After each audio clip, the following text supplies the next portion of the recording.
Hi guys, welcome back to the channel. In this video, I'll be explaining emergency funds and how important it is now more than ever. If this is your first time on my channel, a very big welcome to you. Please do well to subscribe for more videos on personal finance. If you've been following the news, you know that inflation is up, the stock market and crypto market is down, and the GDP of most countries in red. Experts are debating that we are in recession, and it is very good that you are aware because with recession, a lot of setback, lots of jobs, hyperinflation, and so many other things are going to gradually become the norm. And the more informed you are, the better, which is why an emergency fund is super important, which would serve as your safety net. But before we get into the full video, I will explain to those who do not understand what an emergency fund means. So an emergency fund is essentially money that is set aside to cover life unexpected events.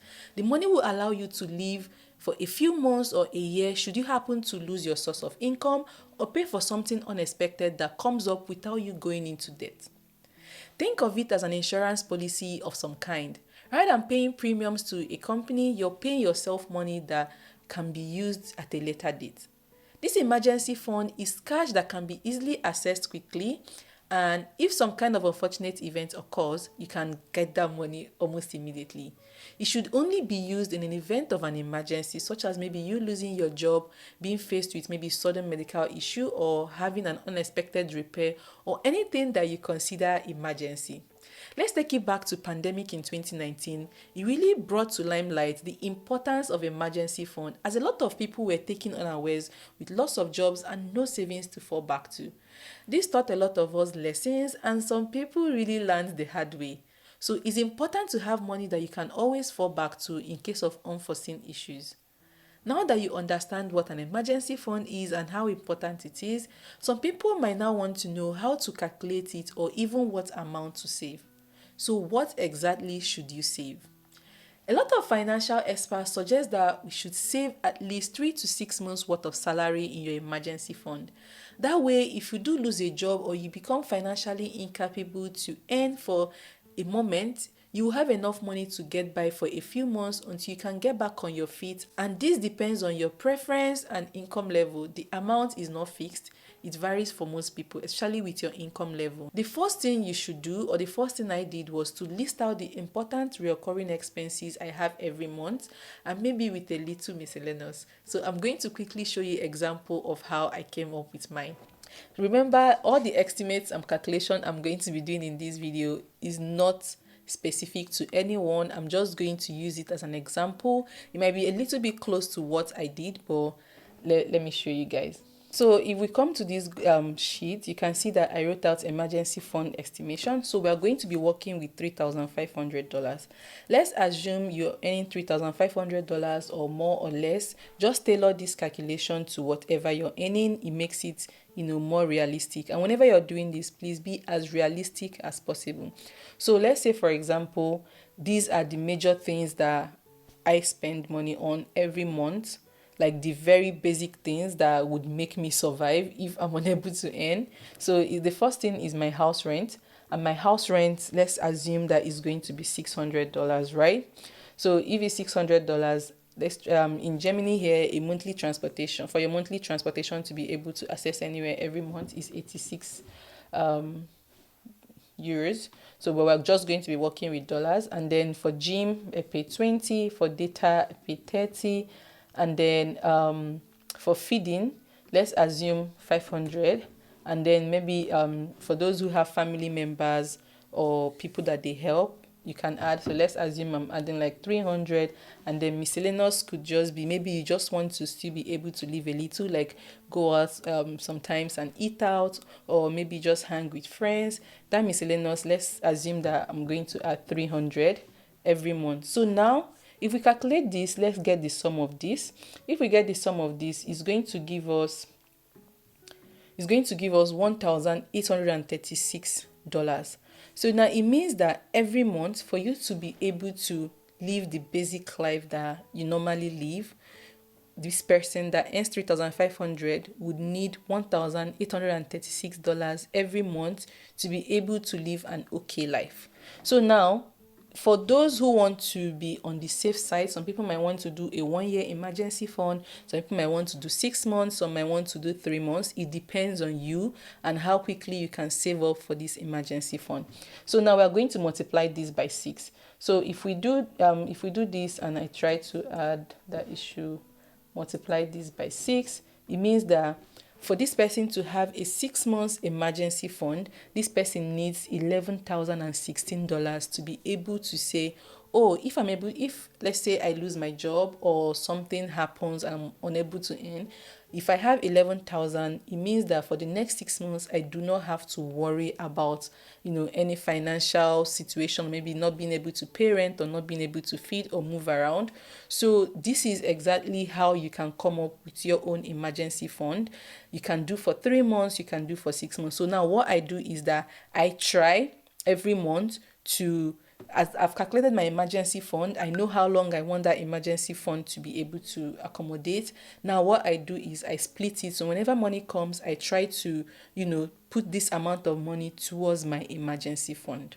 So now this example I showed might not be realistic for some people, while it can be way more than some people are earning.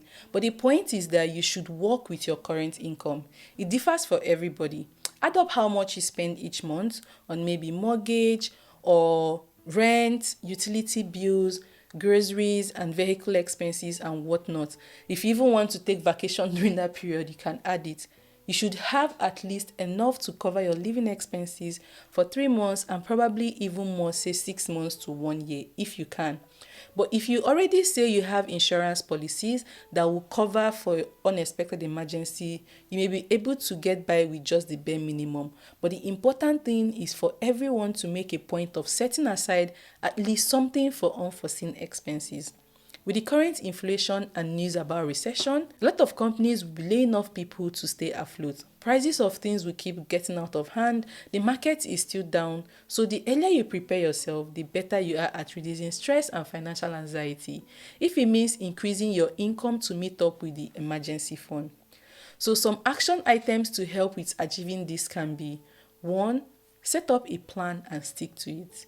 This is one of the surest ways to do it. What I'm doing currently is once my salary or any money I'm expecting comes, I try to budget it and immediately remove my emergency fund first before any other thing, even paying my rent. Why I do this is because if I try to keep it till maybe I finish making all my expenses, I'll definitely see one problem that needs that money. Just to avoid issues like this or procrastination, I plan ahead how much I should take out each month for my emergency fund. I know it's not easy because I deprive myself of a lot of things I could use the money for immediately, but then when I compare instant gratification and how I want to avoid financial anxiety, it helps me call myself to order. You can even go as far as automating the transfer to a designated account from your main account, because my emergency fund is not in my primary account. So when you do this, you can, automate it that on your paydays, the bank should take out this amount of money, so you won't even see the money in your primary account. Once you have enough large sum, you can choose to transfer some money to a high yield savings account from where you can still access it fairly easily in time of need. The second one is knowing when to use it. The whole point of having an emergency fund is to prevent you from having to add to your debt in case of need. You want to be able to focus on the crisis, not raising money to cover it. There may be times when it will be tempting to use the money towards something that is not an emergency. This is why you should always have or create a list of acceptable emergencies for your fund. Ensure that they are actual emergencies. For low-income earners who might think it is not for them or is not ideal, if you can try to properly budget your income, even 1% of your salary kept aside towards emergency fund each month is better than nothing. If it means not getting that pair of shoe or that extra joy for the moment, just have this as your safety net. If there are ways you can also increase your income no matter how little. One thing I try to do is for any extra income I make, I totally move it towards emergency fund to speed up the process. There is nothing as too much financial safety. When it hits, it's usually terrible and people might not have disposable cash to help you with, as a lot of people are also going through things financially. No amount of money is too little. Even $10 times 10 gives us $100, which can fund a monthly transportation. So what I'm trying to say in all of this is that the only person that you can really depend on to get you out of financial trouble is you. Although it can be challenging to live below your means, you'll be happy that you did when the rainy day arrives, and the overall impact on your financial well-being is very little to none. One thing I got to understand is this popular statement of, oh, it cannot be me or it can't happen to me. The truth is, it can happen to you either in a good way or a bad way. So, working towards financial health should just be as much priority as looking after your health. Because I remember beginning of this year, I thought I used my emergency fund for something and I was like, oh, I'll do it later. And then something really hit and I learned the hard way. I don't want to share the story now, but I'm telling you that it wasn't funny and I really, really regretted not having emergency fund. So now I'm building back up my emergency fund and I know how important it is. This is why I'm bringing this video to you, hoping that you also don't learn the hard way. Try to do today to start working towards your emergency fund. If you enjoyed this video, kindly give me a thumbs up and also subscribe if you haven't, and I'll see you in my next video. I hope you were able to learn one or two from me. Thank you so much for always coming back, and if you're new here, I promise you more videos on personal finance will be coming on this channel. And bye guys.